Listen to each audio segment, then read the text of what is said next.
या अबा अब्दिल्लाह, या अबा अब्दिल्लाह। औज़ु बिल्लाहिस समीइल अलीम मिनश शैतानिर रजीम। बिस्मिल्लाहिर रहमानिर रहीम। अल्हम्दुलिल्लाहिल मअरूफ़ मिन गैरि रु'यतिन वल खालिक़ मिन गैरि रबियतिन अल्लज़ी लम यज़ल क़ाइमन दाइमन इज़ ला समाउन ज़ातु अबराजिन वला लैलुन दाजिन वला बहरुन साजिन वला अर्ज़ुन ज़ातु मिहादिन वला खल्क़ुन ज़ू इअ्तिमाद। वस्सलातु वस्सलाम वत्तहिय्यतु वल इकराम अला नबिय्यिर रहमति व खाज़िनिल मग़फ़िरति व क़ाइदिल ख़ैरि वल बरकति व मुन्क़िज़िल इबाद मिनल हलकति सय्यदना व मौलाना अबुल क़ासिम मुहम्मद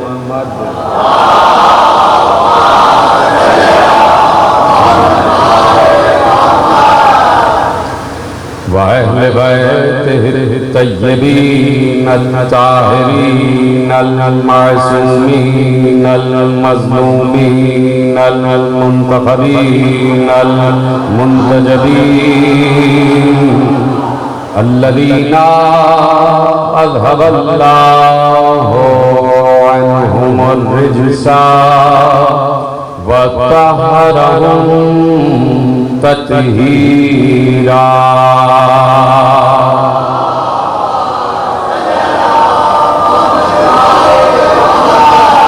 अम्मा बअद फ़क़द क़ाल अल्लाहु सुब्हानहु व तआला फ़ी मुहकम किताबिहिल मजीद व फ़ुरक़ानिहिल हमीद व क़ौलुहुल हक़। बिस्मिल्लाहिर रहमानिर रहीम।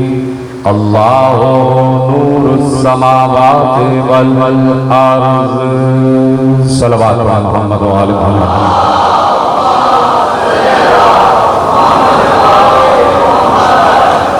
परवरदिगारे आलम का शुक्र है कि उसने हमें इस भरी पूरी कायनात में इस तहजीब व तमद्दुन और इन कबाइल और हसब व नसब से भरी हुई दुनिया में इतना अच्छा हसब अता फरमाया है और इतना अच्छा नसब और इतना पाक शजरा इनायत फरमाया है कि उसने हमसे जिब्राईल और मीकाईल की तरह जिक्र अहले बैत करने का काम लिया हुआ है। उसने हमें तैयब व ताहिर शजरे से नवाजा है और ये तैयब व ताहिर शजरा साहिबाने तत्हीर के जिक्र से मंसूब है। जहां पर तहारत है वहीं पर जिक्र आले मोहम्मद है। जहां पर नजासत है वहां सब कुछ हो सकता है लेकिन आले मोहम्मद से मोहब्बत नहीं हो सकती। जुमला पलट के कह दूं कि जहां पर आले मोहम्मद की मोहब्बत है वहीं तहारत है। और जहां आले मोहम्मद की मोहब्बत नहीं है वहीं नजासत।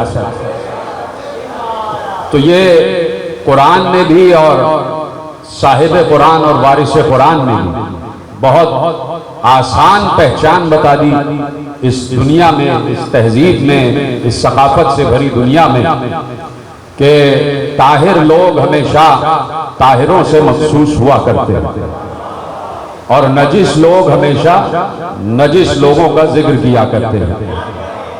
इसलिए कि खाक को खाक से निस्बत होती है, रूह को रूह से निस्बत होती है। जो जिस खाक से बना हुआ होता है वो उसी खाक की खुसूसियात का तस्करा करता है। अल्लाह ने जब इंसानों की खाक बनाई, जब खाके इंसानी को अल्लाह ने बनाना शुरू किया, तो एक खाक तो वो है कि जिससे आदम की तख्लीक हुई और जिसको अल्लाह ने कहा था कि अदीम अर्ज से पाक व तैयब तरीन खाक उठा के लाओ और उस खाक से हम खमीर आदम गूंधेंगे और उसी तैयब व ताहिर खाक से आदम का पुतला बनाया जाएगा। तो आदम सर से लेकर पांव तक चूंकि तैयब व ताहिर खाक से बने हैं, तो आदम में कहीं गुनाह का शायबा भी नहीं था, आदम में कहीं नजासत का शायबा भी नहीं था, आदम में कहीं किसी और नजासत का, किसी और गैर तहारत का शायबा तक नहीं था, आदम में झूठ का शायबा तक नहीं था, आदम में किज्ब का शायबा तक नहीं था, आदम में मक्कारी का शायबा तक नहीं था, आदम में अय्यारी का शायबा तक नहीं था, आदम में मंसूबा साजी का शायबा तक नहीं था, आदम में गलत सियासत का शायबा तक नहीं था, आदम में कहीं भटक जाने का शायबा तक नहीं था, आदम में कहीं किसी और को मान लेने का शायबा तक नहीं था, आदम में झूठ से रूगर्दानी का शायबा तक नहीं था, यानी आदम में कहीं गलती का शायबा तक नहीं था। इसलिए कि खाक मखलूक नहीं थी, खाक पाक थी। तो जहां खाक पाक होती है वहां पर अमल भी पाक होता है, वहां पर सीरत भी पाक होती है, वहां पर किरदार भी पाक होता है, वहां पर इल्म भी पाक होता है, वहां पर बातिन भी पाक होता है, वहां पर जाहिर भी पाक होता है, वहां पर हिल्म भी पाक होता है, वहां पर सूरत भी पाक होती है, वहां पर सीरत भी पाक होती है, वहां पर जाहिर भी पाक होता है, वहां पर बातिन भी पाक होता है। अब देखना यह है कि आदम का खमीर किस खाक से उठाया गया, आदम का खमीर किस सांस से उठाया गया, आदम को किस मट्टी से बनाया गया, आदम को दुनिया की किस मट्टी से बनाया गया। अब अगर पूछना चाहो कि दुनिया तो इतनी बड़ी है, दुनिया का ग्लोब तो इतना तवील है, दुनिया में 7 बर्रे आजम हैं, उन बर्रे आजमों में हजारों की तादाद में शहर हैं, हर शहर में तवील तरीन जमीनों का फर्श बिछा हुआ है, उन कौन से फर्श से, कौन से मुल्क से, कौन से मुल्क के शहर से, कौन से शहर के तहे की हुई मट्टी से, कौन सी मट्टी की तहारत से आदम का खमीर गूंदा गया था। तो भाई बात यह है कि ये सिर्फ मिसरा नहीं है, बल्कि ये एक फिक्र है, ये एक अकीदा है, ये एक हदीस है। और हदीस ये है, उस हदीस को मिसरे की शक्ल में बांधा गया कि शायर ने कहा कि पहुंची वही पे खाक जहां का खमीर था,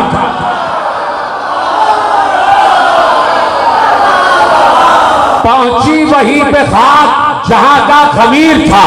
यानी इंसान वहीं दफन होता है जहां की मट्टी से उठाया जाता है, जहां की मट्टी से बनाया जाता है। ये दुनिया का उसूल है, ये शरीयत का उसूल है, ये हदीसों से तय की हुई बात है कि इंसान वही दफन होता है कि जहां की मट्टी से उसका खमीर उठाया जाता है। तो अब पूछना यह है कि अगर आदम का खमीर पूछना चाहते हो कि आदम को इतना पाक और तैयब और ताहिर किस जगह की मट्टी से बनाया गया, तो इससे पहले कि आदम का खमीर उठाने वाली मट्टी को ढूंढो, ये ढूंढो कि आदम दफन कहां पर है। ये मालूम करो कि आदम की कब्र कहां पर है, ये मालूम करो कि आदम की आखिरी आरामगाह कहां पर है, कि जहां मिस्रा कहने वाले ने कहा कि पहुंची वहीं पे खाक जहां का खमीर था। तो आदम के लिए बिल्कुल ये बात तयशुदा है कि आदम नजफ में दफन है, आदम पड़ोस में, अली के पड़ोस में दफन है। अब समझ में आया कि नजफ की मट्टी इतनी पाक होती है। अल्लाह ने नजफ की मट्टी को इतना पाक और तैयब और ताहिर जाना कि इस पूरी भरी हुई कायनात में, इस पूरी भरी हुई दुनिया में सिर्फ खाके कदम अली को इस काबिल जाना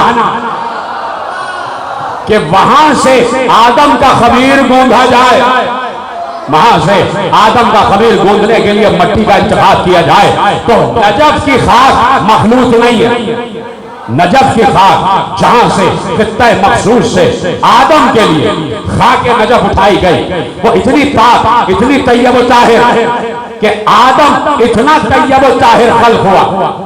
जुमला आपके हवाले करो, आदम इतना पाक और पाकीज़ा खल्क हुआ। आदम का सर भी पाक, आदम का दिमाग भी पाक, आदम का मग़ज़ भी पाक, आदम की आंखें भी पाक, आदम की भवें भी पाक, आदम की पलकें भी पाक, आदम की बीवी भी पाक, आदम के रुखसार भी पाक, आदम के लब भी पाक, आदम के दंदान भी पाक, आदम का ज़क़न भी पाक, आदम की गर्दन भी पाक, सर से लेकर पांव तक आदम पाक ही पाक।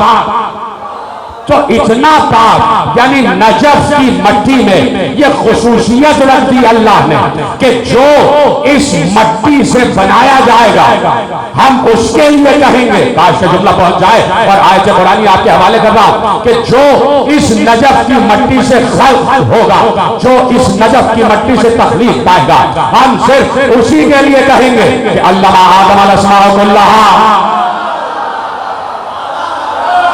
हमने आदम को कुल के कुल अस्मा का इल्म दे दिया। यानी अगर आदम में कजी होती, अब मुझे नहीं पता कि बात कहां तक पहुंचेगी और कहां तक आप समाप्त फरमाएंगे, मेरे साथ देंगे। अगर आदम में जरा सी भी कजी होती और खाके खमीर आदम में जरा सी भी नापाकी होती तो कभी भी अल्लाह आदम को सारे के सारे अस्मा का इल्म न देता। इसका मतलब है कि इल्म वहीं पहुंचता है जहां की खाक पाक हो, इल्म वहीं पहुंचता है कि जहां की खाक पाक हो। जहां नजासत होती है वहां इल्म नहीं होता, वहां जहल होता। और आदम इतना पाक कि अल्लाह ने कहा अल्लामा आदम अल-अस्मा कुल्लहा, ये पाक है इसलिए हमने इसे सारे के सारे अस्मा का इल्म दे दिया। यानी कुछ भी अल्लाह ने बचा के न रखा, कुछ भी अल्लाह ने बचा के न रखा। अल्लामा आदम अल-अस्मा कुल्लहा, हमने कुल के कुल अस्मा का इल्म आदम को दे दिया। हमने सब कुछ आदम को सिखा दिया, हमने सब कुछ आदम को इल्म दे दिया। यानी इल्म देने वाला वो जात है कि जो ये ऐलान कर रही है कि हमने आदम को इल्म दिया, हमने आदम को पढ़ाया, हमने आदम को उस मकाम इल्म पर बुलंद किया कि जहां हमने किसी इस्म को अपने पास बाकी न रखा, हमने हर इस्म का इल्म आदम को दे दिया, हमने हर इस्म का इल्म आदम को दे दिया। तो आदम की खाक मखलूक नहीं है, आदम की खाक मखलूक यानी मिली हुई, मिली जुली खाक नहीं कि जिसमें कहीं नजस खाक भी शामिल हो गई हो। तो अल्लाह ने खमीर आदम गूंधा पाक और तैयब खाक से, पाक और तैयब खाक से। लेकिन जमीन में सिर्फ पाक और तैयब खाक तो नहीं है, जमीन में शूर ज़दा खाक भी है, जमीन में कड़वी मट्टी भी है, जमीन में मीठी मट्टी भी है, जमीन में शीरी मट्टी भी है, जमीन में शोर ज़दा मट्टी भी है, जमीन में कड़वी खाक भी है कि नहीं? जैसे कड़वा पानी होता है इसी तरह कड़वी जमीन भी होती है, जैसे शीरी पानी होता है वैसे शीरी मट्टी भी होती है, और मट्टी के असरात इंसान तक पहुंचते हैं। ये कोई नई बात नहीं कर रहा, यानी मट्टी के असरात इंसान तक आते हैं। अच्छा आप झूठ बोल रहे हैं, आप बड़े साजिशी हैं ना, आप फलाने इलाके के, तो इलाके का असर तो आएगा, होता है ना। अच्छा भाई, कूफी ला यूफी, कूफी ला यूफी, कूफी हमेशा होता ही वादा खिलाफ है, मशहूर मसल है ना, कूफी ला यूफी, कूफी कभी वादे को पूरा नहीं करता। ये मट्टी का असर है, यह मट्टी का असर है। यानी नैनवा की मट्टी अपना असर रखती है, बाबुल की मट्टी अपना असर रखती है, कूफे की मट्टी अपना असर रखती है, हिजाज की मट्टी अपना असर रखती है, मक्के की मट्टी अपना असर रखती है, मदीने की मट्टी अपना असर रखती है, यमन की मट्टी अपना असर रखती है, हिजाज की मट्टी अपना असर रखती है, हबश की मट्टी अपना असर रखती है, शाम की मट्टी अपना असर रखती है, इसी तरह करबला की मट्टी अपना असर रखती है, नजफ की मट्टी अपना असर रखती है। ये तमाम मट्टियां असर रखती हैं और मट्टी का असर, मट्टी के असरात वजूद इंसानी तक पहुंचते हैं, खुसूसियात इंसानी तक पहुंचते हैं, इंसान की आदत व अतवार तक मिट्टी के असरात पहुंचते हैं। ये समझाना बहुत जरूरी था, इसलिए एक रिवायत आपके हवाले करने जा रहा हूं। और रिवायत शेख सदूक ने इल्ल शराय में लिखी। जब किताब छप गई और उर्दू में तर्जुमा हो गया तो अब रिवायत को पोशीदा नहीं रखना। बहुत सी रिवायतें राज है। मैं अपने मोहतरम सुनने वालों से कहता हूं कि बहुत सी रिवायतें राज है कि जिस राज को अफशा करने को आइम्मा ने मना किया। ऐसी रिवायतें कि जिन्हें अफशा कर दिया जाए और आइम्मा ने मना किया हो तो आइम्मा ने कहा कि अफशा करने वाला जलील हो जाता है। तो जिसको हमने राज रखा है उसे राज ही रहने दो। लेकिन जब उलमा ने इल्ल शराह का फारसी में भी तर्जुमा कर दिया, उर्दू में भी तर्जुमा कर दिया, तो अब वो राज राज ना रहा, अब बस्ते इंसानी तक वो राज पहुंच गया और वो राज पश्तस्बाम हो गया। इसलिए आपके हवाले करता हूं, इजाजत है सब मेरे साथ हैं। तो अब वो राज राज ना रहा बल्कि अब पश्तस्बाम हो गया। अब सब तक वो किताब पहुंच गई और उस किताब से रिवायत आपके हवाले कर रहा हूं कि हर मट्टी के अपने असरात होते हैं, हर मट्टी अपना असर रखती है।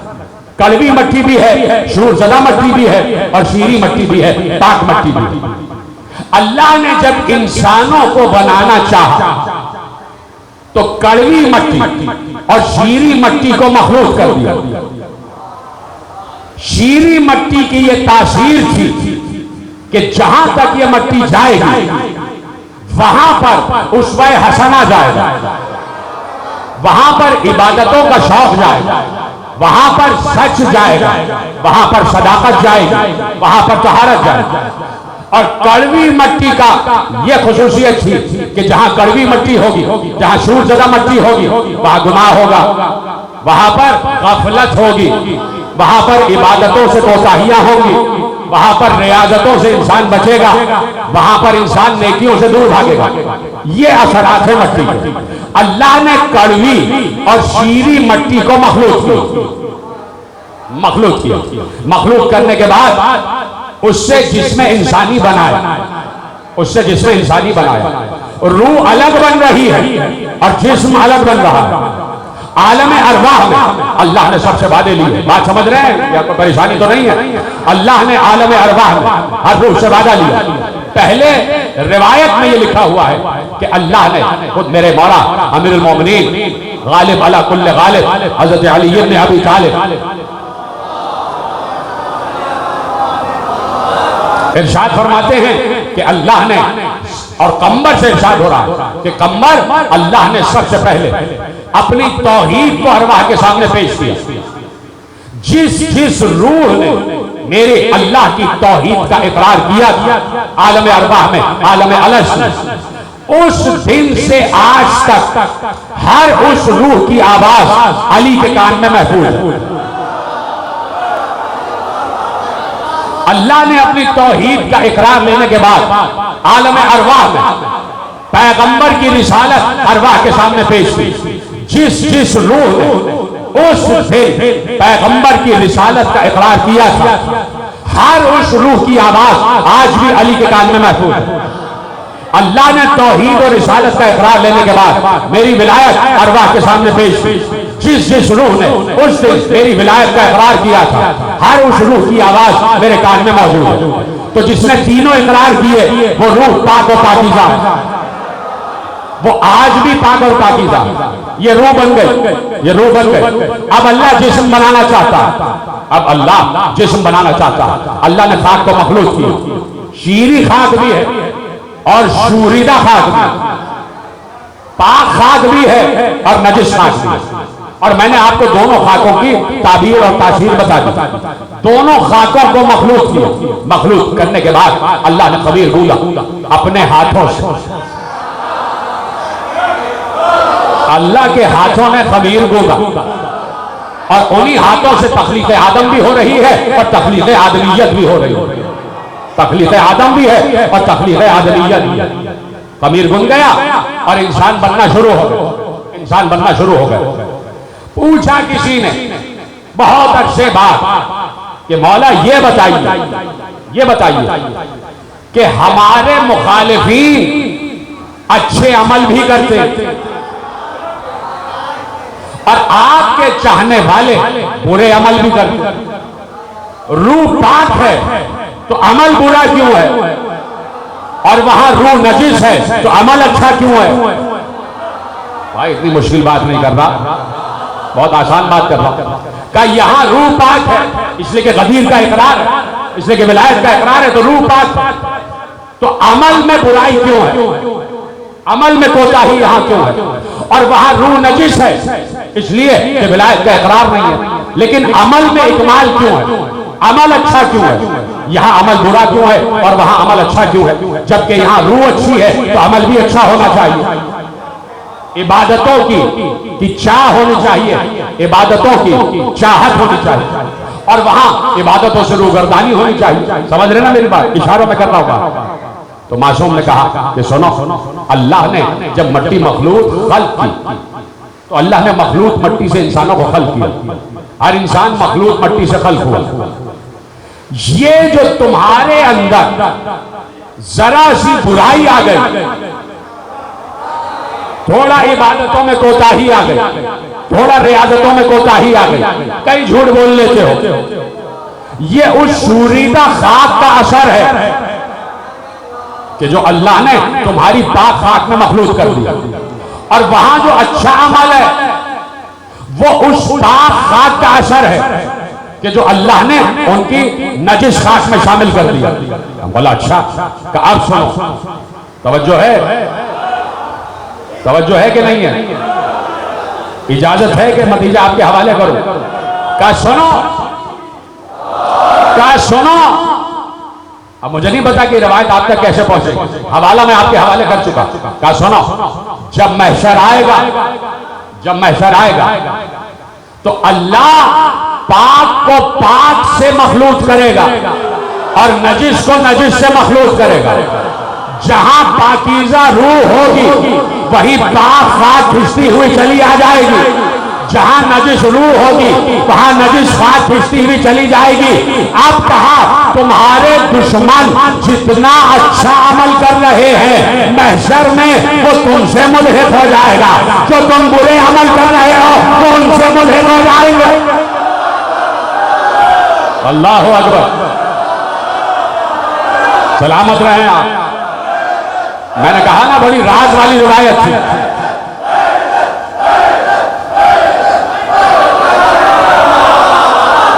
अल्लाह पाक को पाक से मखलूक करेगा और नजिस को नजिस से मखलूक करेगा, इसलिए कि पाक पाक के साथ और नजिस नजिस के साथ। तो पाक के साथ अमल भी पाक होता हुआ, जहां पर भी पाक अमल है वो तुमसे आके मुल्हिक हो जाएगा, और जहां भी नजिस अमल है वो उनसे जाके मुल्हिक हो जाएगा। यानी ये तय करना है कि इंसान का नसब हसब पाकीज़ा है, शजरा पाकीज़ा। जब पाकीज़ा शजरा है तो हमेशा पाक लोगों का तस्करा होता है। इसलिए अल्लाह ने इस बात को वाजिब जाना, और जो है इस बात को वाजिब जाना कि अल्लाह के इल्म में ये बात थी कि हम आदम को मट्टी से खल्क करेंगे, हम आदम को मट्टी से खल्क करेंगे, आदम मट्टी से खल्क होंगे, लेकिन हमने कुछ अनवार को आदम से भी बुलंद रखा हुआ है, हमने कुछ अनवार को आदम से भी आरफा व आला रखा हुआ, रफी रखा हुआ। तो जरूरी था कि आदम जिस शय से खल्क हो रहे हैं वो उस शय से मुख्तलिफ हो जिस शय से आले मोहम्मद खल्क हो रहे हैं। जो समझ गए तो मेरा सलाम। इतनी मुश्किल बात नहीं करता, बहुत आसान अल्फाज में आपके हवाले कर रहा हूं। इसलिए कि आदम बहर तौर मफजूल हैं और मुस्तफा बहर तौर अफजल। तो जो अफजल का खमीर होगा वही मफजूल का नहीं होगा, और जो मफजूल का होगा वो अफजल का नहीं होगा। तो इसलिए पैगंबर से पूछा गया कि आप किस चीज से बने, आप किस चीज से खल्क हुए, आप किस चीज से तखलीक पाए। तो मौसूम ने इरशाद फरमाया, पैगंबर इरशाद फरमाया कि अल्लाह ने हमें अपने नूर अजमत से खल्क किया, अपने नूर से खल्क किया। ये अहले सुन्नत की रिवायत है जो आपके हवाले मेरे यहाँ है, अपने नूर अजमत से खल्क किया। अहले सुन्नत ने लिखा कि पैगंबर ने कहा अल्लाह ने हमें अपने नूरे ज़ात से खल्क किया। काश ये जुमला सब तक पहुंच जाता। अल्लाह ने हमें अपने नूरे ज़ात से खल्क किया, अपने नूरे अजमत, अपने नूरे जलाल और जमाल से नहीं, अपने नूरे ज़ात से। अगर ये कह देते कि अल्लाह ने हमें अपने नूरे जमाल से खल्क किया है तो आले मोहम्मद के नूर में नूरे जलाल ना होता। भाई पता नहीं मैं बात पहुंचा पा रहा हूं या नहीं। किसी एक सिफत से खल्क हुए तो इसका मतलब है दूसरी सिफत नहीं। अगर कह दिया कि हमें अपने नूरे जमाल से खल्क किया तो इसका मतलब है कि नूरे जलाल इसमें शामिल नहीं। इसका मतलब है कि नूरे रहमानियत इसमें शामिल नहीं। इसका मतलब है कि नूरे खल्लाकियत इसमें शामिल नहीं। इसका मतलब है कि नूरे करीमियत इसमें शामिल नहीं है। अब आप हजरात बैठे हुए हैं, जितने हजरात और मोमिनीन और मोमिनात यहाँ तशरीफ फरमा है, सबके अंदर कोई ना कोई खुसूसियत है। किसी के अंदर एक खुसूसियत है, किसी में 2 है, किसी में 4 है, किसी में 10। तो 10 खुसूसियात वाला जहां भी जाएगा उसके साथ ये खुसूसियात जाएंगी। खुसूसियात जाएंगी, जहां भी जाएगा अपने खुसूसियात को साथ लेके जाएगा। ये नहीं है कि घर से जा रहा है तो खुसूसियत घर में रह गई और खाली खाली जा रहा। जहां भी जाएगा खुसूसियत लेकर जाएगा। ये पूरा जिस्म है, इस जिस्म में खून दौड़ रहा। मैंने कहीं मिसाल दी थी और वो मिसाल दोहरा रहा हूं। इस पूरे जिस्म में सर से लेकर पांव तक खून दौड़ रहा। इसमें वेन्स भी हैं, आर्टरीज भी हैं और कैपिलरीज भी हैं, वरीदे भी हैं, शरियाने भी हैं। ठीक है, ये सारी चीजें और छोटी छोटी नसें भी हैं, बहुत बारीक बारीक नसें जिन्हें कैपिलरीज कहा जाता है। और वो जिस्म के मुख्तलिफ हिस्सों में चस्पा है और उनसे खून जो है वो मुख्तलिफ हिस्सों में पहुंच रहा है। हर इंसान जो खून रखता है उसके खून का कोई ब्लड ग्रुप भी होता है। किसी का ए है, किसी का बी है, किसी का ए बी है, किसी का ए पॉजिटिव है, किसी का बी पॉजिटिव है। ये सब होते हैं ना ब्लड ग्रुप। तो अब पूछना ये चाहता है कि ये दाएं हाथ है, इसमें रगे हैं, इसमें खून दौड़ा, और बाएं हाथ में भी रगे हैं, उसमें भी खून दौड़ा। क्या कहीं आपने सुना है कि दाएं हाथ में जो खून है उसका ब्लड ग्रुप अलग है और बाएं हाथ में जो खून है उसका ब्लड ग्रुप अलग? ऐसा तो नहीं है। यानी पूरे जिस्म में जो ब्लड है उसका ब्लड ग्रुप एक ही होगा। यानी दाएं हाथ में भी वही ब्लड ग्रुप, बाएं हाथ में भी, दाएं पांव में भी, बाएं पांव में भी, आंख में भी, दिमाग में भी, नाक में भी, कान में भी, चेहरे में भी, हर जगह वही ब्लड ग्रुप। यानी खुसूसियत एक ही है, खुसूसियत एक ही है। अब आपने ब्लड निकाला टेस्ट करने के लिए, जो ब्लड निकाल लिया तो उस जो निकले हुए ब्लड में भी वही ब्लड ग्रुप है। ऐसा नहीं है कि आपने ब्लड निकाल लिया हो तो अब जो निकला हुआ ब्लड है जो आपने फलन में रखा हुआ है उसका ब्लड ग्रुप चेंज हो गया, नहीं उसमें भी वही ब्लड ग्रुप। बात पहुंच गई। अब आले मोहम्मद ने कहा कि अल्लाह ने हमें अपने नूरे ज़ात से खल्क किया। अल्लाह की ज़ात की खुसूसियात क्या है? सलामत रहे अगर बात मेरी पहुंच गई। अल्लाह की ज़ात की सिफात क्या है? अल्लाह के साथ के सिफात 99 जो हमारे पास लिखे हुए हैं, वो रहमान भी है, वो रहीम भी है, वो करीम भी है, वो सत्तार भी है, वो गफ्फार भी है, वो जब्बार भी है, वो कहार भी है, वो गफूर भी है, वो सबूर भी है, वो शकूर भी है, वो मोमिन भी है, वो मुहैमिन भी है, वो जब्बार भी है, वो मुतकब्बिर भी है, वो अजीज भी है, वो सलाम भी है, वो खुद्दूस भी है, वो मोमिन भी है, वो वली भी है, वो लतीफ भी है, वो खबीर भी है, वो समी भी है, वो बसीर भी है, वो जलाल भी है, वो अल-इकराम भी है। यानी उसके साथ के ये सारे सिफात हैं। यानी जहां अल्लाह है इस वक्त भी अल्लाह यहां मौजूद है तो अपने 99 सिफात के साथ मौजूद है। इस वक्त हम अपने घरों में नहीं है लेकिन हमारे घरों में अल्लाह मौजूद है और अपने 99 सिफात के साथ मौजूद है। इस वक्त सड़कों पे हम नहीं है लेकिन सड़कों पे अल्लाह मौजूद है और अपने 99 सिफात के साथ मौजूद है। यानी जहां अल्लाह की जात जाएगी वहां अल्लाह के सिफात भी जाएंगे। मोहम्मद ने कहा अल्लाह ने हमें अपने नूरे ज़ात से खल्क किया है तो ज़ात के साथ सिफात भी तो जाएंगे।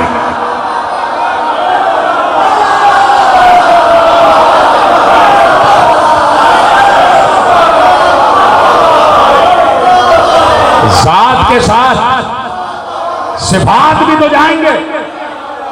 ये कैसे हो सकता है कि नूर तो चला जाए और सिफात वहीं के वहीं रह जाए? तो अब जितने सिफात उसके नूर जात में हैं, उतने सिफात इनके नूर जात में, उतने सिफात इनके नूर जात में। परेशान हो जाते हैं लोग, बहुत परेशान हो जाते हैं। जब ये बात की जाए तो फिर लिखना शुरू कर देते हैं, गुलू हो गया, गुलू हो गया, गाली है, गाली है, गाली है। तो ना गाली की आप हिज्जे जानते हैं, ना गाली के आप माने जानते हैं, ना गाली के हिज्जे जानते हैं, ना गाली के माने जानते हैं। आप जब किसी को चढ़ाने पे आए अपने जैसे को, तो उसे सूरह कौसर से मिला दें, उसे मुस्लिम से मिला दें, उसे हसन हुसैन से मिला दें, ये गुलू नहीं है।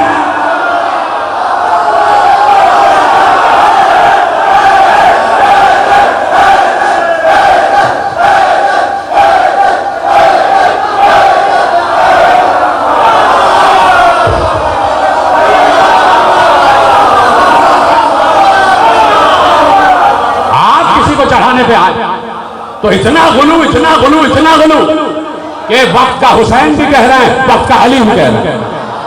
ये गुलू नहीं, यही गुलू है, यही गुलू है। अब जब बात गुलू की आती है तो याद रखो, गुलू सिर्फ उस वक्त होता है, मैं नौजवानों तक पैगाम पहुंचा रहा हूं और बात रिकॉर्ड हो रही है, गुलू सिर्फ उस वक्त होता है। अब मुझे क्या मालूम कि जो मैं लफ्ज इस्तेमाल करने जा रहा हूं जाहिलों को उनका मतलब भी मालूम है कि नहीं, जोहला को उस लफ्ज का मतलब भी मालूम है कि नहीं। मैं एक लफ्ज अंग्रेजी का इस्तेमाल करने जा रहा हूं, अब जाहिलों को नहीं पता तो वमा अलैना इल्लल बला, हमारी जिम्मेदारी नहीं है कि हम इन्हें अंग्रेजी भी पढ़ाएं। पढ़ा करो, मुतालिया किया करो। गुलू सिर्फ वहां होगा, और गुलू सिर्फ उसे कहते हैं जब हम अल्लाह और आले मोहम्मद को दो मद्दे मुकाबिल एंटिटीज करार दें।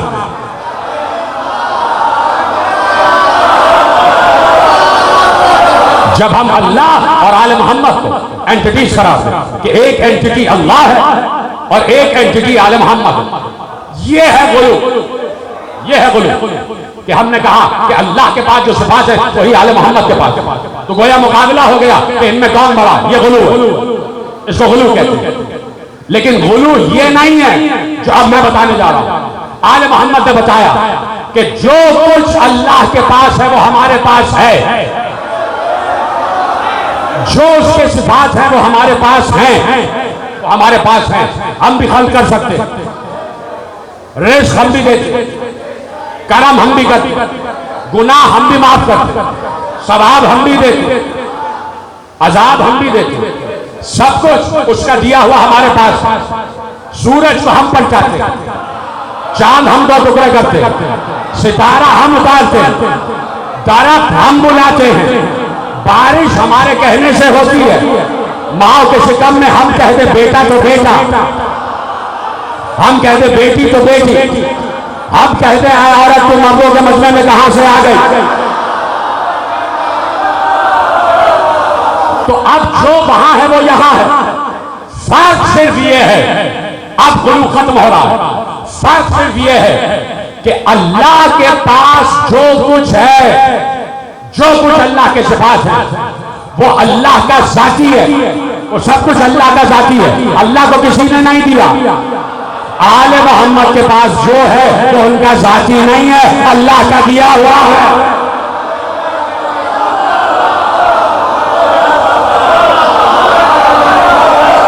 आले मोहम्मद के पास जो कुछ है वो इनका जाती नहीं है, अल्लाह ने अता किया। तो आप सोचो कि अल्लाह ने इनको ही क्यों अता किया। भाई किसी मलाउन ने लिख दिया था अपनी किताब में कि अल्लाह मच्छर से भी वही काम ले सकता है जो अली से लिया। लिखने वाले ने तो यह भी लिखा है जब आप तकसीर की हदों को छूते तो आप इतने असफलुस साफिलीन में गिर जाते हैं। क्या आप ये कह देते कि अल्लाह मच्छर से भी वही काम लेता कि जो अली से लिया, अल्लाह ले सकता है। तो भाई बात यह है तो अल्लाह ने क्यों नहीं लिया। फिर अल्लाह ने मच्छर को हुज्जत क्यों नहीं बना दिया। फिर हम ये भी कह सकते हैं कि अल्लाह जो काम आपसे ले रहा है, जो काम आपसे ले रहा है वो नाली के कीड़े से भी ले सकता है, वो नाली के कीड़े से भी ले सकता है। जो काम आपसे ले रहा है वो मच्छर से भी ले सकता है। ये भी तो कहा जा सकता है। अल्लाह ने ऐसा क्यों नहीं किया? क्यों इनका इंतखाब किया? क्यों इन्हें सब कुछ दिया? पहली मंजिल तो यह है कि अल्लाह ने इन्हें अपने नूर से खल्क किया। अल्लाह नूरुस समावाति वल अर्ज़, अल्लाह आसमान और जमीन का नूर कह दिया उसने। अल्लाह आसमान और जमीन का नूर। और आले मोहम्मद ने कहा कि हमें अल्लाह ने अपने नूर से खल्क किया। कहीं आपको जाना तो नहीं है, कोई जरूरी काम तो नहीं, थोड़ा सा वक्त है आपके पास। अल्लाह आसमान और जमीन का नूर है और अल्लाह ने हमें अपने नूर से खल्क किया, हमें अपने नूर से खल्क किया। पहली बात तो ये है कि ये अल्लाह के नूर से खल्क हुए, ये अल्लाह के नूर से खल्क हुए। तो नूर से तो मलाइका भी खल्क हुए, मलाइका भी नूरी, मलाइका भी नूरी। तो फर्क क्या हो गया? कहीं ना कहीं फर्क तो होगा, कहीं ना कहीं फर्क तो होगा मेरे अजीजों को, नहीं होगा? नूर नूर में फर्क, जैसे खाक और खाक में फर्क है, वैसे ही नूर और नूर में फर्क। देखिए बात आई तो अर्ज में यहां रोक रहा हूं, बात आई तो अर्ज कि ये जो खिलाफत इलाहिया है, ये जो अल्लाह का खलीफा होना, इन्नी जाइलुन फिल अर्ज़ खलीफा, मैं जमीन पर अपना खलीफा बना रहा हूं, ये खिलाफत इलाहिया ये खाकी मनसब नहीं था, ये नूरी मनसब था, ये नूरी मनसब था। अगर काश मैं समझा पाऊं ये बात, अगर खाकी मनसब होता तो कभी भी मलाइका इस बात की तमन्ना न करते कि तू आदम को क्यों बना रहा है, हमें क्यों नहीं बना रहा। यानी फरिश्ते भी जानते थे कि खिलाफत इलाहिया नूरी मनसब है और हम नूर से बने, इसलिए हमें खिलाफत का इस्तेहकाक हासिल है, इसलिए हम खिलाफत के मोहित, खिलाफत के मुस्तहिक। बात समझ में आ गई? तो नूर फरिश्ते भी हैं और नूर आले मोहम्मद भी। मैं बहुत दकीक मौजू छेड़ने जा रहा हूं, आपकी तवज्जुहात का तालिब भी हो, लेकिन ये वादा कर रहा हूं कि बहुत आसान अल्फाज में पेश करूंगा। मौजू दकीक है लेकिन दकाइक से हटकर मैं बहुत आसान अल्फाज में आपके सामने पेश करने जा रहा हूं कि नूर और नूर में फर्क है, नूर और नूर में फर्क है। इनका इंतखाब क्यों हुआ? इनका इंतखाब क्यों हुआ? मासूम ने इरशाद फरमाया, और कोई सवाल ज़हन इंसानी में ऐसा नहीं पैदा होता कि जिसका जवाब मासूम ने कभी ना दिया। बहुत कम लोगों ने मेरा साथ दिया। क्या आपको शक है इस बात का? देखिए जितना मुतालिया बढ़ेगा उतना ही मेरी बात पर आप साथ करेंगे कि कोई सवाल ज़हन इंसानी में ऐसा पैदा नहीं होता जिसका जवाब मासूम ने पहले ना दे दिया, जिसका जवाब ना दे दिया। हर जवाब मासूम ने दे दिया। और ये जितना भी इस्तेमाल किया जाता है ये सब मासूम के अक़वाल की रोशनी ही में तो किया जाता है। ये जो हमारे यहाँ तौज़ीहुल मसाइल है और ये जो हमारे यहाँ शरीयत के मसाइल हल किए जाते हैं, ये सब मासूम के अक़वाल ही से तो हल किए जाते हैं। इसका मतलब है कि मासूम हर सवाल का जवाब दे के गया, इसीलिए उलमा वहां से इस्तेमाल कर। ठीक है, तो अब इनका इंतखाब क्यों होगा? किसी और का इंतखाब क्यों नहीं होगा? किसी और को अल्लाह ने ये सारे सिफात क्यों नहीं दे दी? किसी और को अल्लाह ने अपनी जात का हिस्सा क्यों नहीं बना दिया? किसी और को अल्लाह ने साहिब इख्तियार क्यों नहीं कर दिया? किसी और को अल्लाह ने साहिब इख्तियार क्यों नहीं कर दिया? साहिब इख्तियार क्यों नहीं कर दिया? ये जिब्राइल का काम सिर्फ वही लाना है, ये इसराफील का काम सिर्फ सूर फूंकना है, ये मीकाईल का काम रिज़्क़ तक़सीम करना है, ये इज़राइल का काम मौत देना है। ये सारे के सारे काम एक मलक के पास क्यों नहीं है? ये सारे काम एक फरिश्ता क्यों नहीं कर रहा? काम बटे हुए। लेकिन जहां सिफात आ जाती है, सारी की सारी सिफात नूर ज़ात खुदा में है और नूर ज़ात खुदा से आले मोहम्मद तखलीक पाई और अल्लाह ने सारे सिफात दे दी। कहे नबी इस पूरी कायनात का तुम्हारा इख्तियार है, जिसे चाहे मौत दे देना, जिसे चाहे हयात दे देना।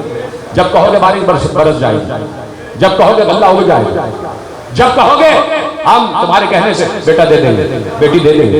ए नबी तुम्हारा इख्तियार है, तुम्हारा इख्तियार हर शय पर, दरख्त पर तुम्हारा इख्तियार है, खाक पर तुम्हारा इख्तियार है, जानवरों पर तुम्हारा इख्तियार है, हैवानात पर तुम्हारा इख्तियार है, जिन्नात पर तुम्हारा इख्तियार है, हवा पर तुम्हारा इख्तियार है, अला पर तुम्हारा इख्तियार है, बादलों पर तुम्हारा इख्तियार है, आसमान पर तुम्हारा इख्तियार है, सितारों पर तुम्हारा इख्तियार है, शम्स पर तुम्हारा इख्तियार, कमर पर तुम्हारा इख्तियार, हर किसी पर तुम्हारा इख्तियार है। दे दिया हमने महबूब को, आपने अल्लाह को इतना छोटा सा समझा हुआ है कि अगर हमने ये कह दिया कि अल्लाह ने सब कुछ महबूब को दे दिया तो फिर अल्लाह के पास क्या रहा?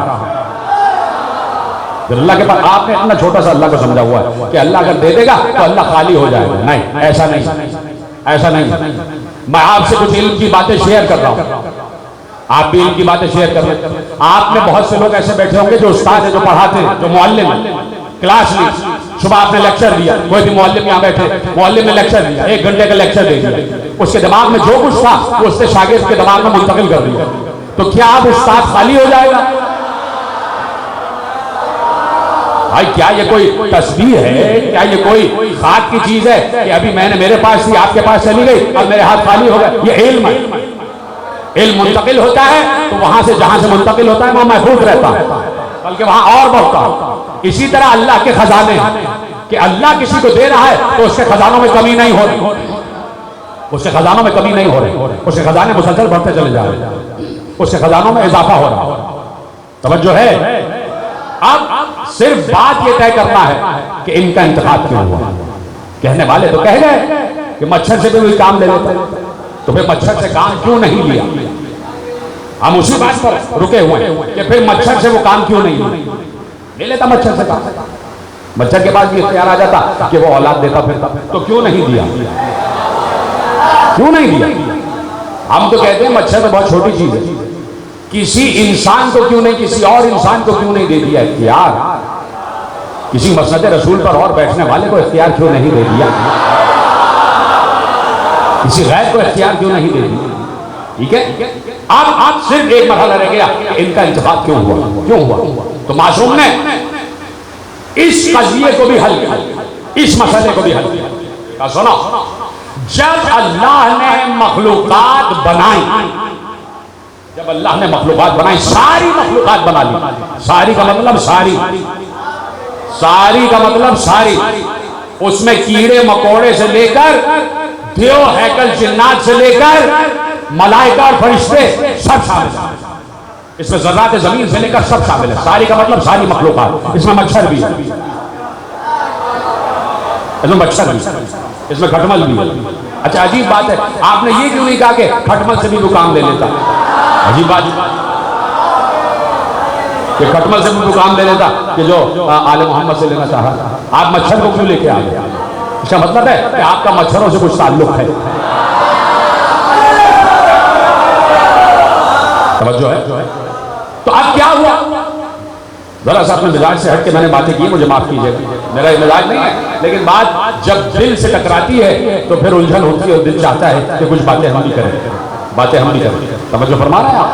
तो कहा जब अल्लाह ने सारी मखलूकात को खल्क कर लिया, सारी मखलूकात खल्क हो गई, ना सारा बैन यदाई है, अल्लाह ने सबको अपने सामने हाजिर किया, सबको। अल्लाह आदिल है, बात याद रखिएगा, अल्लाह आदिल है, अल्लाह जानिबदारी नहीं करता, अल्लाह जानिबदारी नहीं करता, वो आदल और इंसाफ और किस्त से काम लेता है, उसके यहाँ आदिल ही आदिल है।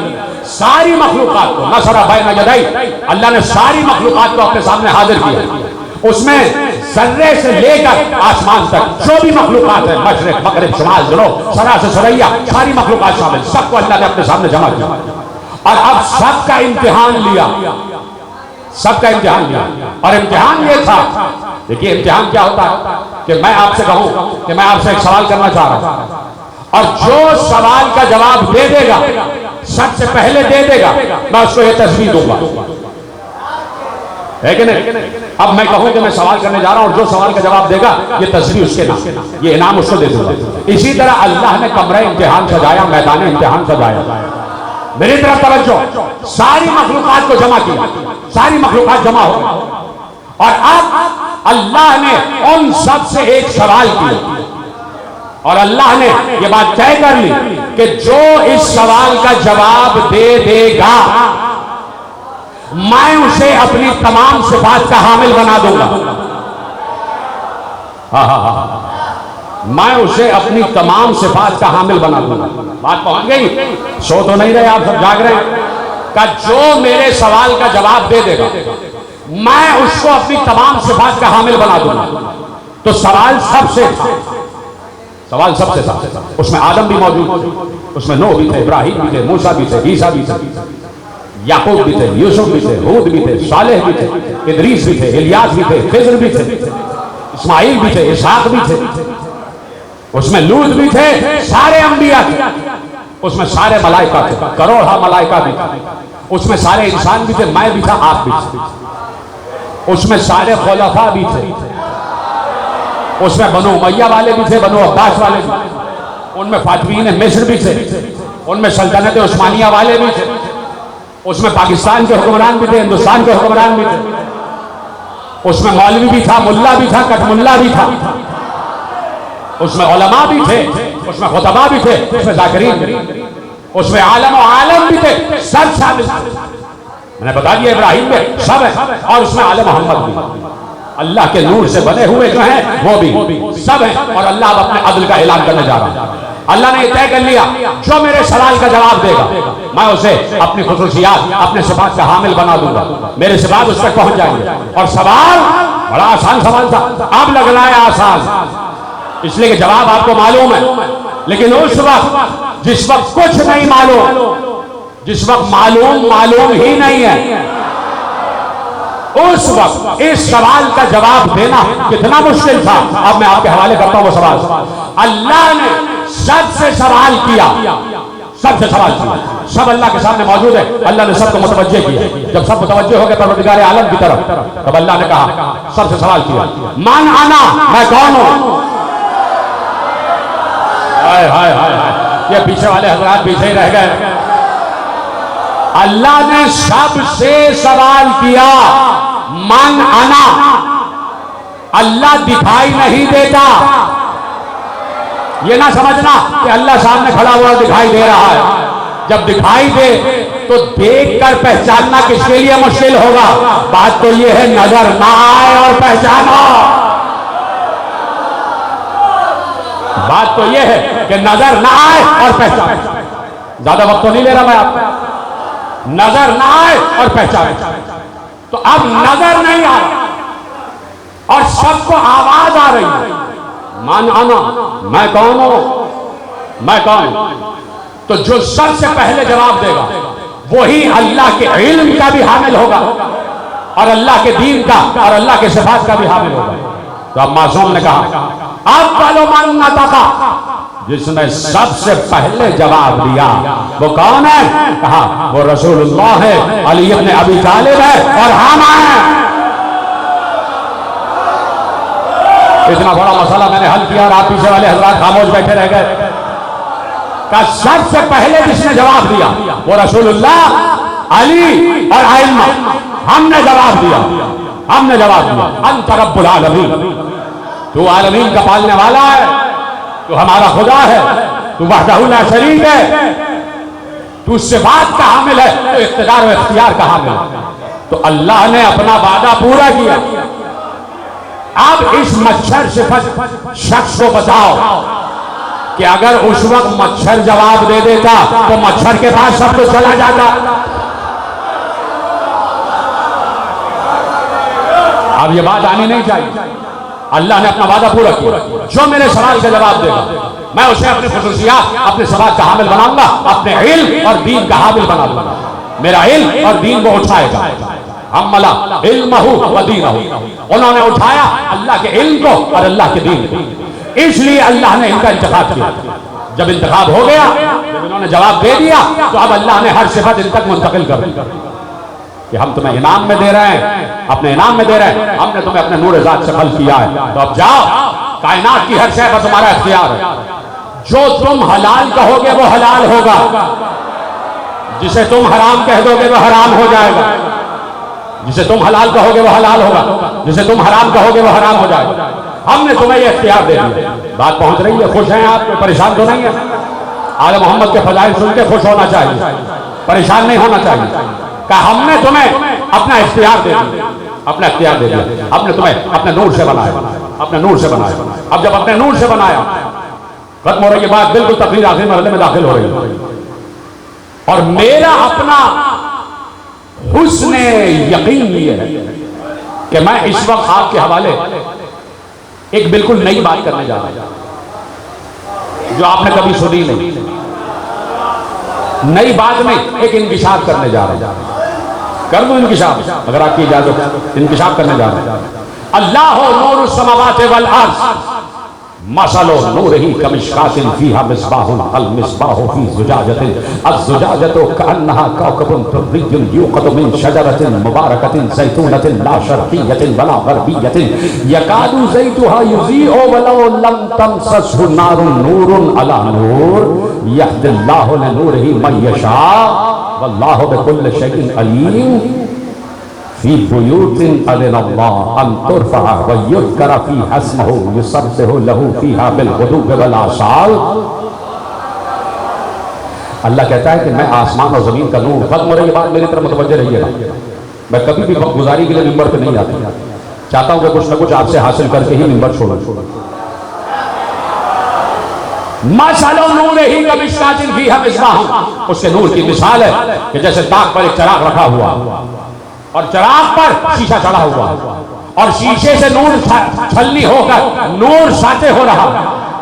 और जब नूर साते हो रहा है तो पूरे आलम में नूर अला नूर की कैफियत पैदा होगा।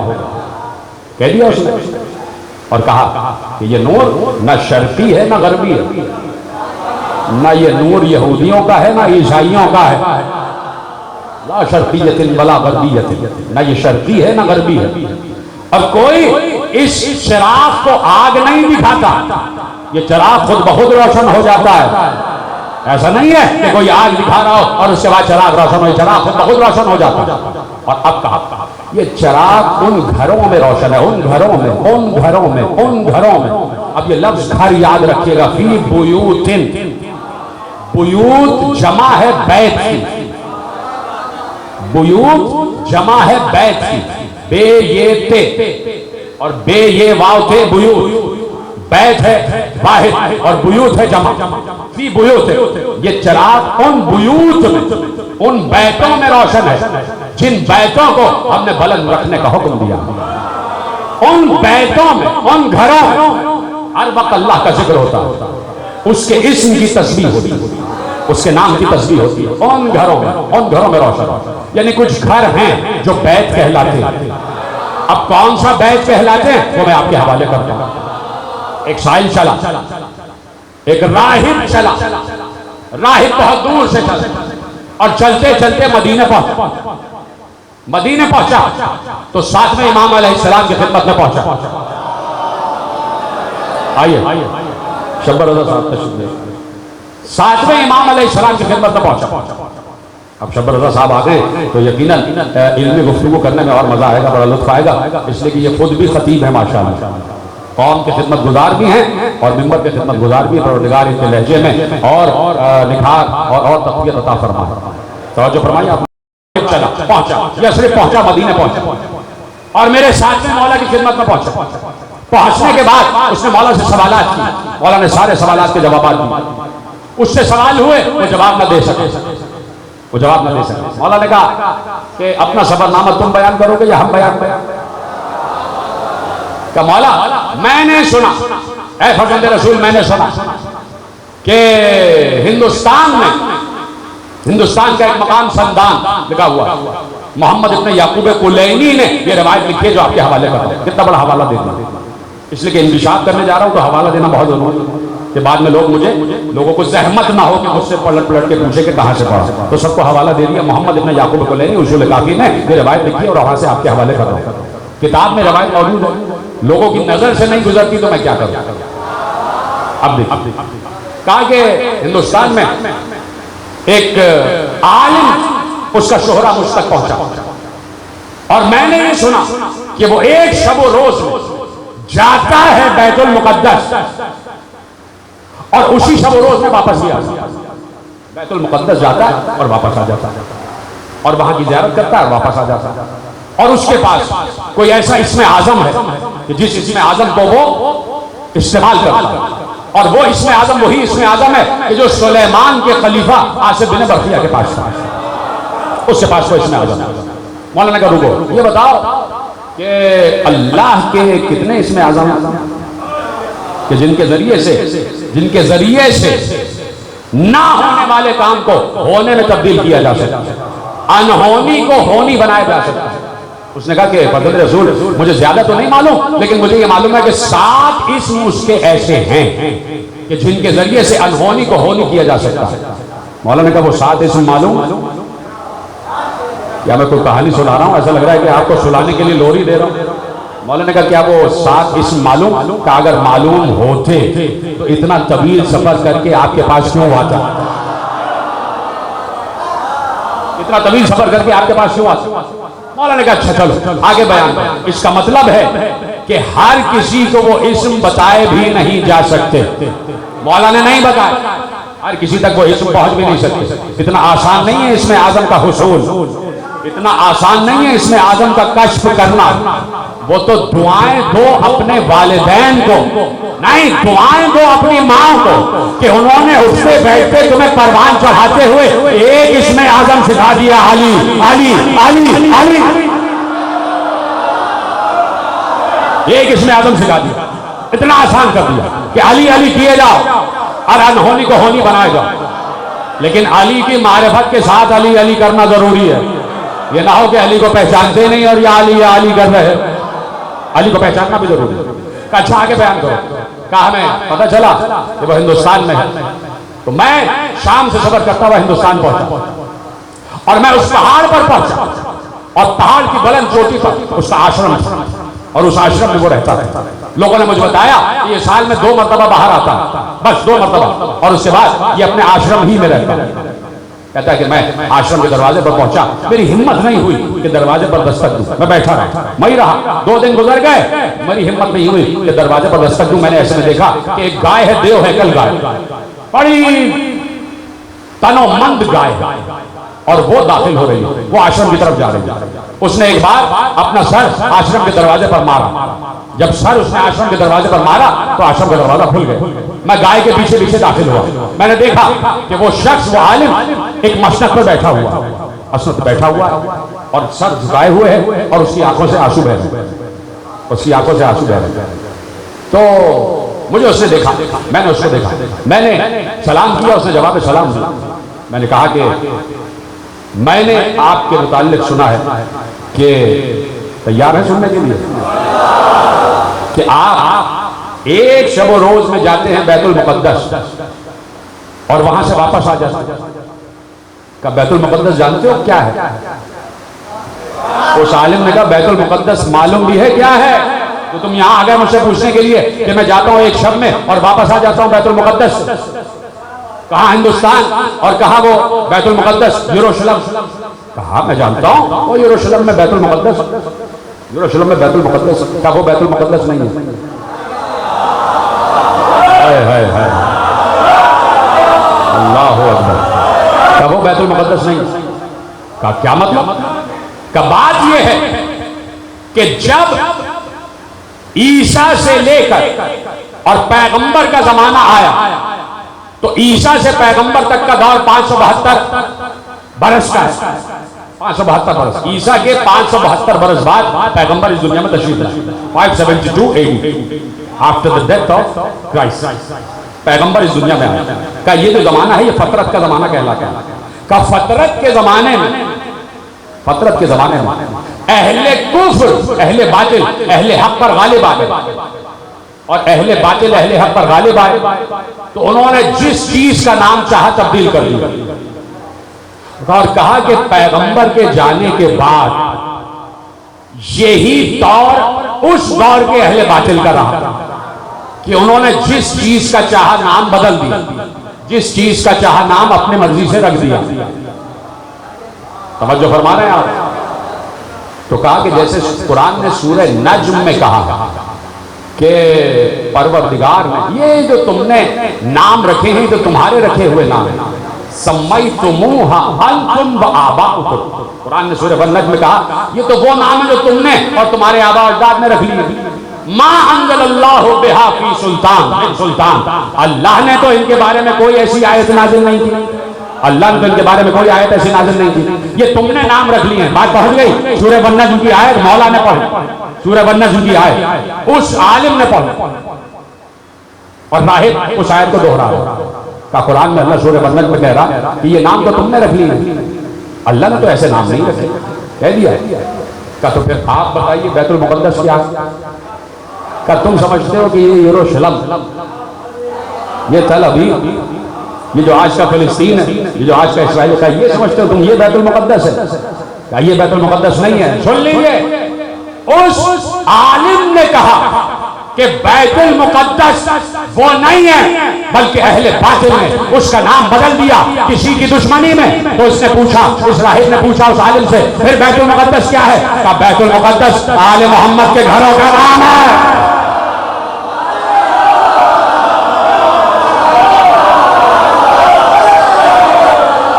जीते रहे सलामत रहे, जैसे आपने सुना। कहा बैतुल मुक़द्दस आले मोहम्मद के घर का नाम है। कहा आप समझो, मैं वहां नहीं जाता, एक शब में वक्त के अली के पास जाता और आ जाता, आले मोहम्मद के घर तक जाता हूं, वापस आ जाता हूं,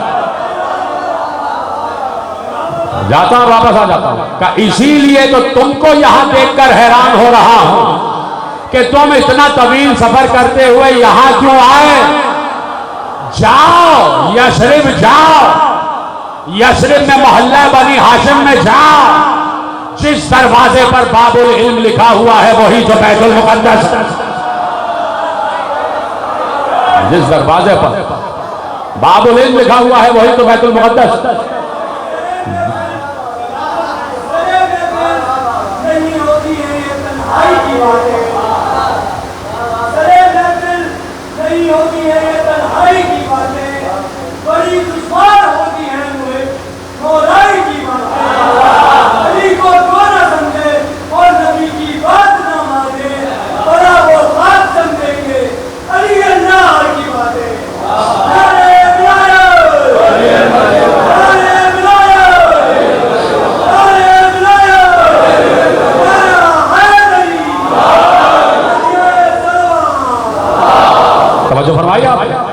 बैतुल मुक़द्दस आले मोहम्मद के घरों का नाम, आले मोहम्मद के घरों का नाम। तो मेरे अजीजों, ये अल्लाह के नूर से खल्क़ हुआ, अल्लाह के नूर से खल्क़ हुआ। यानी अल्लाह अलग है और ये अलग है, अल्लाह अलग है और ये अलग है, या अल्लाह और ये एक ही है, या अली अल्लाह है और अल्लाह अली है। अल्लाह अल्लाह है, अली अली है। अली ने खुद कहा कि मैं उसके नूर से खल्क़ हुआ, मैं उसके नूर से खल्क़ हुआ, उसने मुझे अपने नूर ज़ात से खल्क़ किया। अली ने पूरी जिंदगी अल्लाह अल्लाह किया। अब कोई अली से आगे बढ़ के अली को यह बता रहा कि या अली आपको तो मालूम ही नहीं कि आप अल्लाह। अब वो इंकिशाफ कर रहा है अली पर, अली पर इंकिशाफ हो रहा, या अली आपको पता ही नहीं आप तो अल्लाह है। इसलिए कि अली ने आज तक ये नहीं कहा कि मैं अल्लाह हूं। अली ने कहा मैं यदुल्लाह, मैं ऐनुल्लाह, मैं जम्बुल्लाह, मैं हुस्नुल्लाह, मैं वजहुल्लाह, मैं नूरुल्लाह, मैं सिरातुल्लाह, मैं हुज्जतुल्लाह, मैंने खमीर आदम गूंदा, मेरे दस्त से कुदरत पर कायनात। तवज्जो फरमाइए आपने, तो उसके नूर अज़मत से खल्क़ हुआ। तो ये है अली। तो अब अंदाजा लगाएं, जो अल्लाह के नूर अज़मत से खल्क़ हुआ हो, जो अल्लाह के नूर ज़ात से खल्क़ हुआ हो, खत्म हो रही है बात। अल्लाह का कहना यह है कि इन्नल्लाह जमीलुन युहिब्बुल जमाल, अल्लाह हसीन है। अल्लाह कितना हसीन होगा कोई अंदाजा नहीं लगा सकता। जहां उसने इतने हसीन चेहरे खल्क़ किए, वो खुद कितना हसीन होगा। नहीं, बात मैंने बहुत छोटी कर दी। जिसने अली का चेहरा खल्क़ किया है वो खुद कितना खूबसूरत होगा।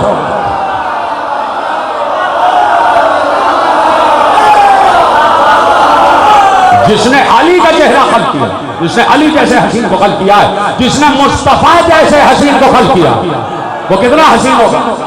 तो अब इस घराने का विरसा हो गया हुस्न, हुस्न इस घराने का विरसा हो गया। अब इस घराने में जो है वो हसीन है, जो है वो हसीन है, जो है वो हसीन है। यहाँ की ख़वातीन तो बापर्दा है ना, कोई देख नहीं सकता। मुखद्दरात इस्मत के पर्दे की तरफ भी कोई निगाह नहीं डाल सकता।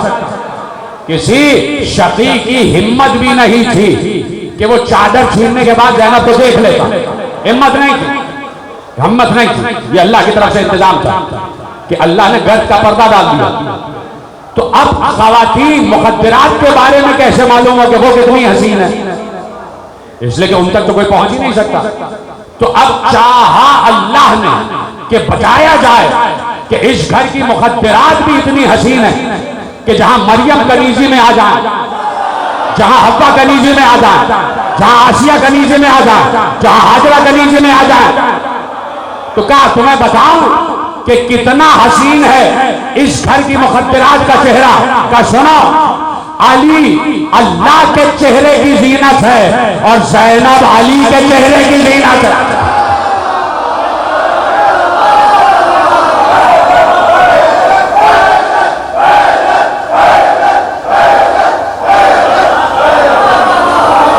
अली अल्लाह के चेहरे की जीनत है और ज़ैनब ज़ैनब अपने बाप की जीनत। बस समझ लो, जो हुस्न है वो इन्हीं का खासा है। जो हुस्न है, हुस्न तकसीम ही यहां से होता है, हुस्न तकसीम ही यहां से होता है। अली है तो वो हसीन, हसन है तो वो हसीन, हुसैन है तो वो हसीन। ये दोनों शहजादे हुस्न की मेराज है। अब आप अंदाजा करें कि बीच में महबूब खुदा है और दाएं और बाएं हसन और हुसैन है। जरा वो मंजर तो तसव्वुर करें कि मिंबर पे महबूब बैठा हुआ है, अल्लाह जैसे हसीन का महबूब, उसका महबूब कितना हसीन होगा, और दाएं और बाएं हसन और हुसैन बैठे हुए। कभी कांधे पे दाएं और बाएं कांधे पर हसन और हुसैन को बुलंद करके ला रहे, लोग देखते रह जाते, क्या हुस्न, क्या हुस्न। अली अकबर और अब्बास जब साथ निकलते हैं तो हुसैन दोनों के तहतुल हनक लगा देते। इतने हसीन है कहीं नजर न लग जाए, नजर न लग जाए। इस घराने की खवातीन को बस ये रहा कि कहीं नजर न लग जाए, कहीं नजर न लग जाए। तो उसके इंतजामात भी रहे। हसन और हुसैन इतने हसीन चेहरे कि लोगों को हसन और हुसैन का बचपन भी याद, चेहरे भी याद। खत्म हो गई बात। जैसे ही मुस्लिम इब्ने अकील के बच्चे, दो नन्हे नन्हे बच्चे, 8 और 9 बरस का सिर, याद रखना 8 और 9 बरस का सिर। खुदा इन बच्चों को सलामत रखे। 8 और 9 बरस के बच्चे बैठे हुए हैं। तुम्हें पता है ना कितना बड़ा कद होता है। छोटे छोटे बच्चे, हसीन तरीन बच्चे। आले मोहम्मद के घराने का खासा ये है कि जुल्फें कुशादा होती, जुल्फें तवील होती, और जब हुस्न पर जुल्फ तवील हो जाए तो हुस्न में और इजाफा हो जाता है, हुस्न में और इजाफा हो जाता है। बच्चों की जुल्फें तवील, बच्चों के चेहरे चांद जैसे चमकते हुए, रुखसार रुखसार चांद को शर्माते हुए अजीम तरीन बच्चे। जब उस मोमिना की कनीज ने नहर पर उन बच्चों के अक्स को देखा, कि बच्चे दरख्त पर बैठे हुए थे और दरख्त पर बैठे हुए थे, तो दरख्त पर बैठे हुए का अक्स पानी में नजर आया, तो कनीज ने तो बच्चों के अक्स देखे, तो दरख्त की तरफ निगाह करके कहा कि बच्चों जमीन पर आ जाओ, गिर जाओगे, चोट लग जाएगी, जख्मी हो जाओगे। बच्चों ने बहुत दिनों के बाद प्यार भरा लहजा सुना, प्यार भरा लहजा सुना। 1 साल हो गया, बच्चे कभी माँ को याद कर रहे हैं, कभी बाबा को याद कर रहे हैं। एक रात तो ऐसी आई कि छोटे ने, इब्राहिम ने मोहम्मद से कहा, सीने से लगा कर कहा, अरे दोनों में 1 साल का तो फर्क है, क्या छोटाई और क्या बड़ाई। छोटे ने बड़े से कहा, भैया आज अम्मा की बहुत याद आ रही है, आज अम्मा बहुत याद आ रही है, आज माँ बहुत याद आ रही है। समझो ना, नफ्सियाती जुमला तो समझो कि अगर छोटे से बच्चे को माँ के बगैर 1 रात रख दिया जाए तो बच्चा माँ को बहुत याद करता है। और जहाँ 1 साल गुजर रहा हो तो वहां बच्चों ने कितना याद किया होगा, भैया माँ बहुत याद आ रही है। तो बड़े ने भी कहा, हाँ, ना मालूम बाबा का क्या आलम हुआ है, ना मालूम माँ कहाँ पर होंगी और माँ हमारा इंतजार कर रही होंगी। कहा, अच्छा आज दरबान आएगा तो भैया खुदा का वास्ता तुम दरबान से बचाओ तो कि हम कौन हैं, तुम बता देना हम कौन हैं। दरबान आया, मशहूर आया। एक बार बड़े ने कहा, जरा कुछ देर के लिए हमारी बात सुन ले। कहा, क्या बात है। कहा, रसूल अल्लाह को जानते हो। कहा, हाँ जानता हूँ, वो अल्लाह के महबूब हैं। कहा, ये बताओ अली इब्ने अबी तालिब को जानते हो। कहा, हाँ वो मौलाए कायनात है। कहा, ये बताओ हसन और हुसैन को जानते हो। कहा, हाँ वो फातिमा के लफ्ते जिगर है। तो एक बार पलट के पूछता है, तुम क्यों पूछ रहे हो। कहा, ये बताओ कि हुसैन के कासिद, हुसैन के सफीर मुस्लिम को जानते हो। कहा, हाँ मैं उनको हुसैन का सफीर मानता हूँ। कहा, जैसे ही सुना कि ये आले मोहम्मद का चाहने वाला और मानने वाला है, फौरन कहा, हमें पहचानो, हम उसी मुस्लिम के बच्चे हैं। अजरकुम अल्लाह। बड़ा अजीब किस्सा है बच्चों का, बड़ा अजीब किस्सा है, बड़ा अजीब फसाना है बच्चों का, बड़े अजीब वाकयात हैं बच्चों के। कहा हम उसी मुस्लिम के बच्चे हैं, कदमों पे गिर गया, बच्चों के कदमों को चूम रहा था और कह रहा था कि बच्चों मुझे माफ कर देना, और ऐसा माफ करना कि महशर में तुम्हारी दादी मुझसे कोई शिकवा न करें, अपनी दादी से शिकायत करना। बच्चों उठो, अब मुझे परवाह नहीं है कि मुझे आजाद कर दिया जाए या मुझे जिबाह कर दिया जाए। बच्चों को लेके चला और उस रास्ते पर लगाया, कहा यही रास्ता जा रहा है जहां से काफिले जाते हैं हिजाज की तरफ, जहां से काफिले जाते हैं मदीने की तरफ, इन्हीं काफिलों में से एक काफिले के पीछे हो लेना, तुम्हें मदीने का रास्ता मिल जाएगा। बच्चे थे ना छोटे छोटे, काफिला आगे बढ़ चुका था, बच्चे बहुत देर तक पैदल चलते रहे, छोटा थक कर बैठ गया, 1 साल से खाना भी कमा रहा था, पानी भी कमा रहा था, बच्चा थक के बैठ गया। सुनोगे क्या जुमला कहा? छोटे ने बड़े से कहा भैया अब मुझ में चलने की हिम्मत नहीं है, भैया अगर तुम में हिम्मत है तो तुम सफर इख्तियार करो, मैं यहीं बैठा रहूंगा, मैं यहीं बैठा रहूंगा। बड़ा छोटे से निपट गया, कहा नहीं भैया मैं तुम्हारे बगैर कैसे जाऊंगा। वहीं बैठे रह गए, एक दूसरे के गले में हाथ डाला, सो गए, वहीं पर सो गए। सुबह हुई, ये पूरा किस्सा जो है, ये पूरा वाकया जो है, ये साल भर की खैर, ये अजीब गरीब खैर किस तरीके से बच्चों ने गुजारी है, मैं तो आखिरी अय्याम बयान कर रहा हूँ। बड़ा तवील किस्सा है, बड़ा तवील वाकया है जो तारीख ने लिखा है। एक एक इबारत पढ़ोगे दिल खून के आंसू होएगा कि कैसे इन बच्चों ने कैद निभाई है। सकीना ने भी कैद निभाई है, मोहम्मद बाकर ने भी कैद निभाई है, लेकिन सकीना के साथ उसका बड़ा भाई सज्जाद भी है, मोहम्मद बाकर के साथ उनका बाबा सज्जाद भी है, रुपिया भी है, माँ भी है, लेकिन ये 2 बच्चे अकेले तले तनहा कूफे जैसे जालिम शहर में है। खत्म हो गई बात, सुबह हुई, दरख्त पर चढ़कर बैठ गए। कनीज ने देखा, कनीज ने कहा नीचे आ जाओ, कहीं ऐसा ना हो चोट लग जाए। बच्चों ने बहुत अरसे बाद प्यार भरा लहजा सुना, जमीन पर आए, कहा कौन हो, क्या खूबसूरत हुस्न है तुम्हारा, किसके शहजादे हो, किसके जिगर पारे हो, किसके जिगर के टुकड़े हो। कहा हम मुस्लिम इब्ने अकील के बच्चे हैं, हम मुस्लिम इब्ने अकील के बच्चे हैं। उस कनीज ने दोनों बच्चों को सीने से लगाया, लेके चली, कहा मेरी मालिका आले मोहम्मद की चाहने वाली है, मेरी मालिका सैयदा की कनीज है, वो तुमसे अच्छा सलूक करेगी। लेके आ गई घर में और आकर कहा है मेरी मालिका, है मोमिना देखो कौन आया है, फातिमा के घर के बच्चे आए। क्या सुन रहे हैं मेरे अजीजों?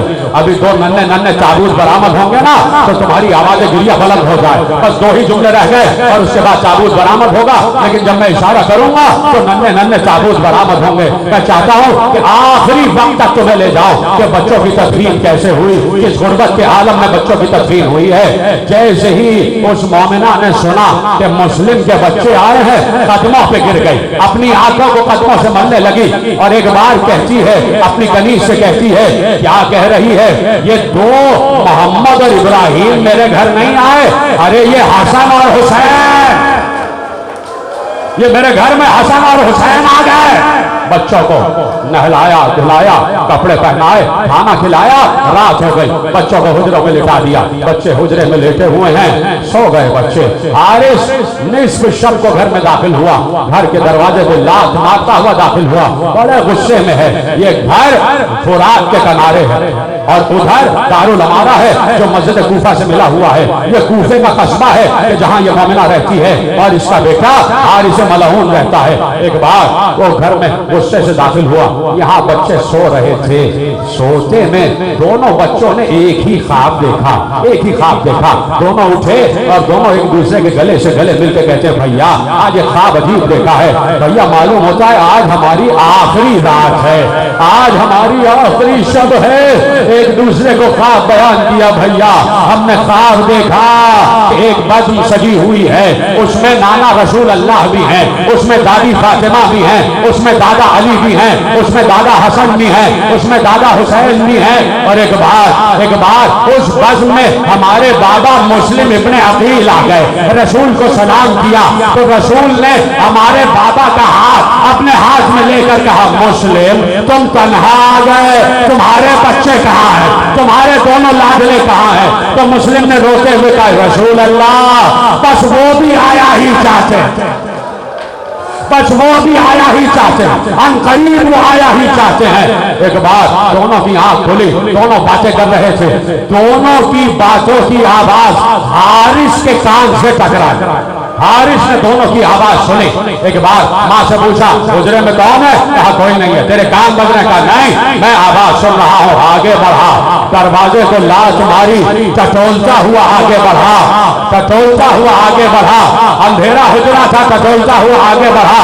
एक बार मोहम्मद के बालों पे हाथ पड़ा, मोहम्मद के बालों पे हाथ पड़ा, झंझोड़ कर कहता है, कौन हो, कौन हो? कहा तू बता, तू हमें अमान देता है? कहा अमान देता हूं। कहा रसूल की अमान? कहा हाँ रसूल की अमान। कहा अली की अमान? कहा अली की अमान। कहा फातिमा की अमान? कहा फातिमा की अमान। कहा अच्छा, जब अमान दे दी है तो सिर्फ हम मुस्लिम के बेटे हैं, हम मुस्लिम इब्ने अकील सफीर हुसैन के बच्चे हैं। एक बार कहता है, अच्छा मैं पूरे इलाके में 3 दिन से तुम्हें ढूंढ रहा हूं इनाम की लालच में, और मुझे क्या मालूम कि तुम मेरे घर में ही छुपे हुए हो। बच्चों को बाहर लाया, खत्म हो रही है बात, बच्चों को बाहर लाया। सुनोगे कैसे लाया? दोनों हाथों से बच्चों के बालों को घसीटता हुआ, बालों को झंझोड़ता हुआ बाहर लाया। बाहर लाने के बाद बीच शहर में एक सुकून से बच्चों को बांधा, बच्चों को बांधा। तो एक बार रात भर बच्चों से वो सलूक किया जो कूफे से शाम तक सकीना के साथ शुरू हुआ। कभी मोहम्मद का तमाचा मारा, कभी इब्राहिम के तमाचा मारा, झगना नहीं खुदा के वास्ते, कभी मोहम्मद को तमाचा मारा, कभी इब्राहिम को तमाचा मारा। सुबह हुई तो बच्चों के रुखसार नीले हो चुके थे, बच्चों के रुखसार से खून बह रहा था। इतना मारा बच्चों को, इतना मारा बच्चों को कि बच्चों के रुखसार नीले हो चुके थे, बच्चों के रुखसार जख्मी हो चुके थे। दोनों बच्चों को लेकर चला, फुरात के किनारे आया। बच्चों ने कहा न मार, हमें न मार, हमें ले जाके भेज दे, हमारी जुल्फे काट दे और हमें गुलामों के दरबार में ले जाके भेज दे, गुलामों के बाजार में। कहा नहीं, मुझे इनाम चाहिए। कहा कितना इनाम? कहा 1000 दिरहम, 1000 दिरहम इनाम चाहिए। अच्छा हमें हमारे घर पहुंचा दे, हम तुझे 10,000 दीनार दिलवाएंगे। कहा नहीं, मुझे तो इब्ने ज़ियाद से इनाम चाहिए, मैं तो तुम्हें कत्ल करूंगा। कहा अच्छा कत्ल न कर, हमें जिंदा ले चल गिरफ्तार करके इब्ने ज़ियाद के दरबार में। कहा नहीं, अगर तुम्हें जिंदा ले गया तो रास्ते में लोग तुम्हें मुझसे छीन लेंगे और कोई और इनाम ले जाएगा, तुम्हें ज़िबह करूंगा, तुम्हारा कत्ल करूंगा, तुम्हारी गर्दनें जुदा करूंगा। कहा अच्छा कुछ नहीं इजाजत देता तो 2 रकत नमाज की इजाजत दे। ये है आले मोहम्मद के आखिरी वक्त तक नमाज को नहीं भूल रहे। का 2 रकत नमाज की इजाजत दे दे। दोनों बच्चों ने नमाज पढ़ी। जैसे ही नमाज का सलाम फेरा, एक बार दोनों बच्चों ने दुआ के लिए हाथ उठाए, परवरदिगार हमारे और इसके दरमियान जल्द फैसला करवा, जल्द फैसला करवा। उसने ने आमीन कहा। हारिस आगे बढ़ा, न्याम से तलवार निकाली, मोहम्मद के करीब बढ़ा, मोहम्मद की गर्दन को नीचे किया। इब्राहिम ने अपनी गर्दन मोहम्मद की गर्दन पे रखी, उसने इब्राहिम को झंझोड़ कर दूर फेंका। भाई देख रहा था मोहम्मद की गर्दन पर छुरी चली, भाई का सर तन से जुड़ा हुआ, उसने सर को बालों से पकड़ा, एक तरफ रखा, जिस्म को उठाया, फुरात के हवाले किया। फुरात पे जिस्म रुका रहा, फुरात पे जिस्म रुका रहा, रुका रहा। दूसरे भाई के नजदीक पहुंचा, इब्राहिम के गले को पकड़ के मोड़ा, मोड़ने के बाद जमीन पर लिटाया, इब्राहिम के गले पर छुरी फेरी, सर को तन से जुदा किया। दूसरा जिस्म पहले जिस्म के साथ मुल्हिक हुआ। दोनों भाई एक दूसरे से लिपट गए। क्या सुन रहे मेरे अजीजों? क्या थक चुके हो?